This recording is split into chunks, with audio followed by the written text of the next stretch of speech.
Começar pelo Léo Pereira, né? O Léo, como vocês sabem, teve aquele trauma na perna no jogo anterior da Libertadores. Fez uma ferida profunda ali na perna e uma área que envolvia articulação, risco de exposição óssea.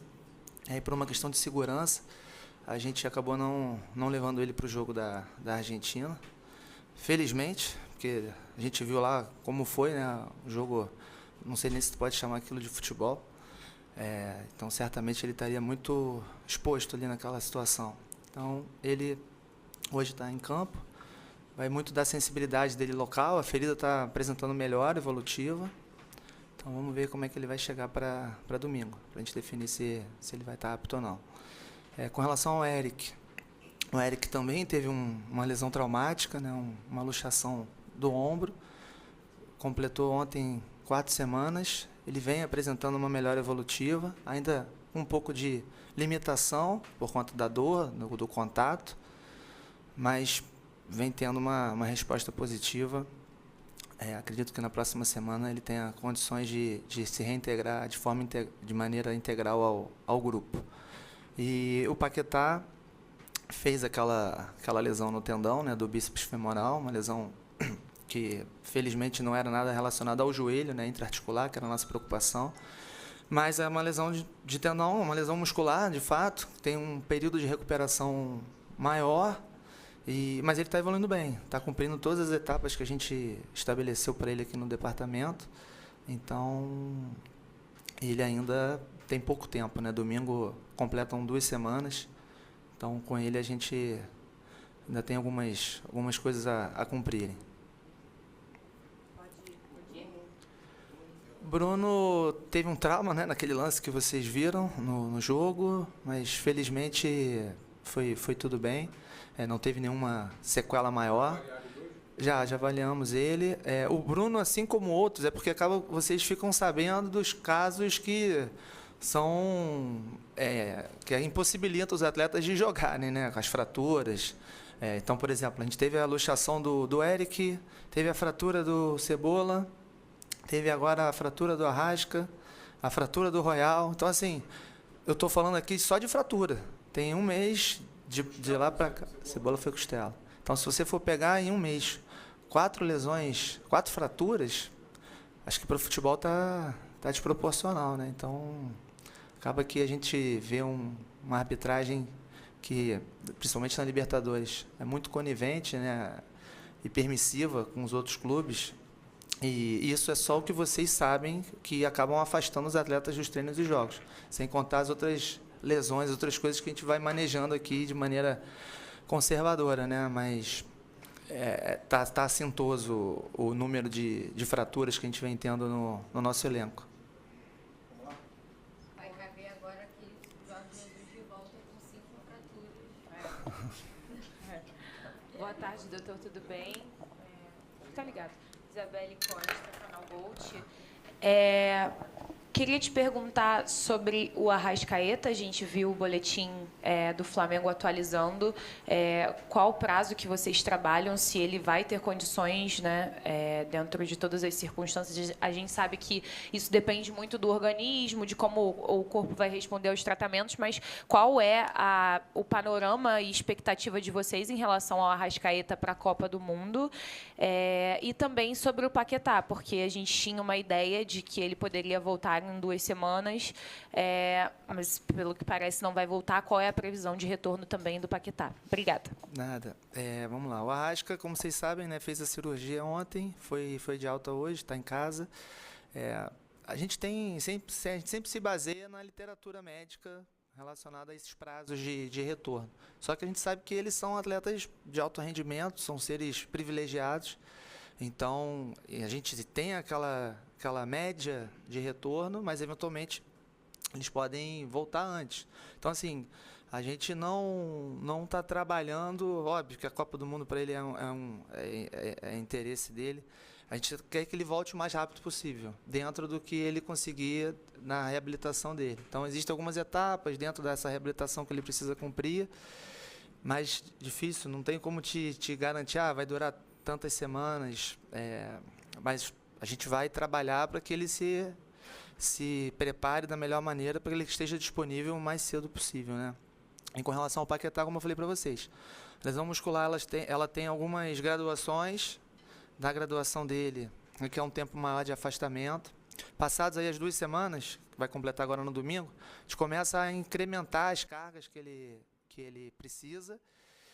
E aí, a partir disso, acaba que o futebol dá para a gente uma evolução muito dinâmica. Então, é dia a dia. Passadas as 2 semanas, como vai acontecer agora no domingo, vamos ver como é que ele vai reagir nessa próxima semana, para a gente conseguir entregá-lo ao grupo. Porque antes a gente tem um termo que a gente usa que é o RTP, né, que é a prontidão para o jogo. Mas antes ele precisa estar pronto para treinar. Então, nessa segunda etapa, a gente, de maneira sempre cautelosa, a gente integra ele ao grupo, e aí ele cumprindo essas fases, aí ele ficaria disponível para jogar, de fato. Mas ainda está num estágio mais precoce, né? Mas essa questão de treinamento na academia é antes de Sim, sim, exato. E ele vai para esse treinamento na academia, certo? Na academia ele já está fazendo os trabalhos de fortalecimento. E aí, como eu te falei, né, passar essas 2 semanas em que a gente foca principalmente na parte regenerativa, do músculo voltar, enfim, ele diminuir a dor, melhorar a amplitude, força. Aí agora, com o tempo, ele fazendo esse trabalho indoor, ele ia a campo para se juntar à equipe novamente. Não, eu quero te perguntar sobre isso, Gabriel Reis, canal do Caso do Negro e Revista Placar. Bom dia, Pode passar aqui. Bom dia. Queria te perguntar sobre o Royal, essa preparação da... Ah, tá. Sem áudio, agora vai. Gabriel Reis, Revista Placar, Paparazzo Rubro-Negro. Para saber de você, com relação a essa máscara que o Royal vai utilizar, se vocês já conseguiram disponibilizar, se ele consegue já treinar, como é que está essa situação, se ele vai estar disponível, mesmo com a questão da máscara, se ele já vai estar disponível para o Flamengo e Vasco, ou é apenas para ele poder continuar trabalhando, para daqui a pouco estar preparado. E eu vou aproveitar para te perguntar também sobre o De La Cruz, né, que a gente ouve muito falar, mas a gente não viu ninguém falar oficialmente sobre o ano que o De La Cruz está começando a fazer, né, que é a temporada que parece que vai ser uma temporada muito melhor, onde ele vai ter muito mais participações, inclusive atuando em jogos que ele não costumava atuar. Sim. O Royal ele teve uma fratura no osso nasal e, naturalmente, isso requer uma proteção adicional, por isso que a gente hoje pediu para ele fazer a máscara, né? Ele fez o molde, com a perspectiva da máscara estar disponível já a partir de domingo. Então, isso não seria um empecilho para ele... Treina. No treino a gente consegue controlar o ambiente, né? Então, a ideia é que ele esteja à disposição do Midter com o uso da máscara.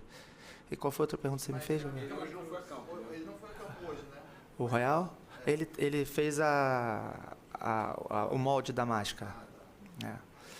O Nico está respondendo bem, né, os estímulos. Ele vem tendo um termo que a gente usa, um índice de disponibilidade muito alto. Vem conseguindo manter uma sequência de treinos adequada, igual a dos demais do elenco, e aí, naturalmente, isso faz com que ele esteja em condições de ser relacionado para as partidas. Então, ele vem tendo um comportamento adequado nesse ano.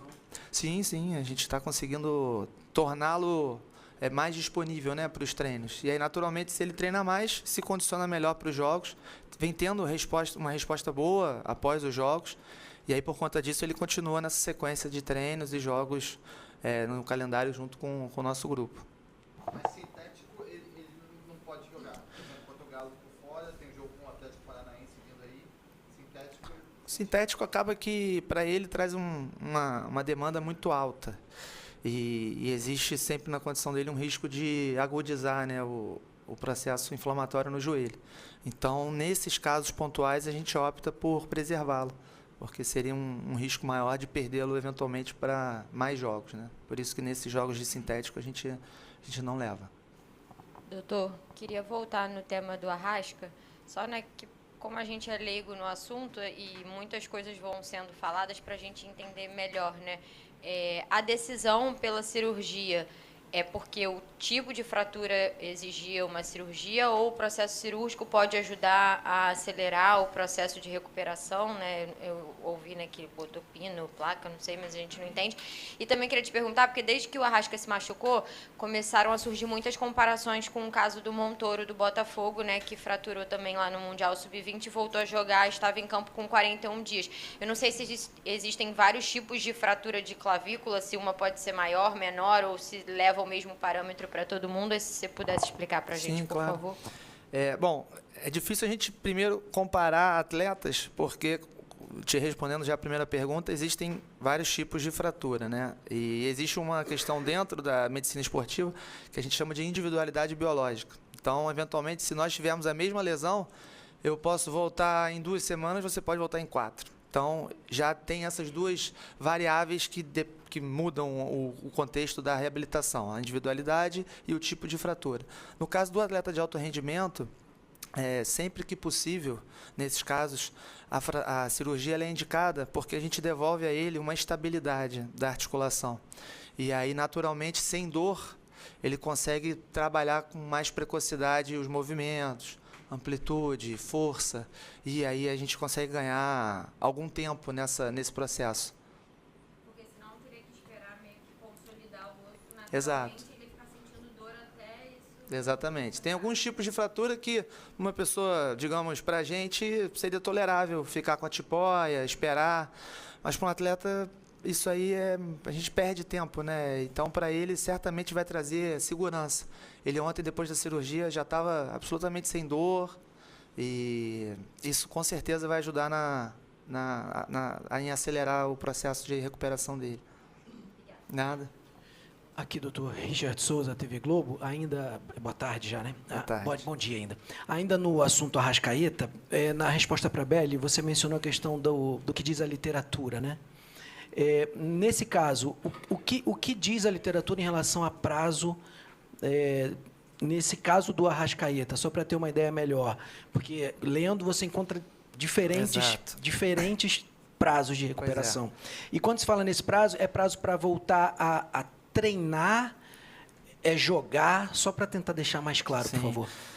Quando a gente fala em retorno, né, a gente pensa no retorno ao jogo, né? Então, a gente está falando em métricas para ele voltar a entrar em campo.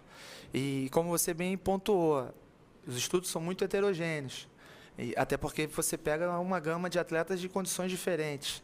Então, assim, você pega ali um prazo médio de 8 a 12 semanas, mas tem atletas que voltam com 6, tem atletas que voltam com 14. Então, a gente trabalha ali com esse prazo, 6 a 12, digamos que englobaria todos esses estudos. O Montoro, por exemplo, se você for pegar, como a Monique pontuou, 41 dias, dá menos de 6 semanas. Então, eu sei que o ser humano, né, a gente quer muito essa questão do tempo, saber quanto vai voltar, mas a medicina especificamente é difícil, e isso é ruim até para não gerar frustração. Então, o que a gente passou para ele foi isso. Falou, olha, foca na sua recuperação, a gente vai fazer tudo para que as coisas aconteçam da maneira mais rápida possível. Existe um prazo na literatura, mas, às vezes, a gente se surpreende. Então, como eu te falei, seria mais ou menos essa faixa. Doutor Lucas Pessim, coluna do Fla, muito bom dia. Para essa partida contra o Vasco, o Leonardo Jardim tem diversos desfalques. A ausência do Paquetá, do Arrascaeta, do próprio Carrascal. E o Saul é um jogador que se recuperou e já está de volta à equipe. Queria saber quais são as condições dele, como é que foi essa recuperação e como é que o Leonardo Jardim vai poder contar com esse jogador, já que ele vira uma opção para o próprio meio-campo, já que o Flamengo tem tantas ausências. Boa tarde. Bom dia ainda. O Saul, ele vem de um processo de reabilitação pós-operatória, como vocês sabem, ficou 4 meses sem jogar. Então, ele está integrado ao grupo, está disponível, vem tendo uma sequência de minutagem com o Mister. Só que, óbvio, não é o fato da gente colocá-lo à disposição de jogo que ele está disponível para jogar, digamos, 90 minutos todos os jogos. Então, ainda requer um controle, né? Então, a gente leva em consideração sempre o contexto da temporada e dele, da percepção dele. Então, assim, ele está disponível para o Mister, Como ele vai usá-lo, aí depende muito dessas outras variáveis que eu te falei. A gente sempre avalia no pós-jogo como ele responde ao estímulo, né?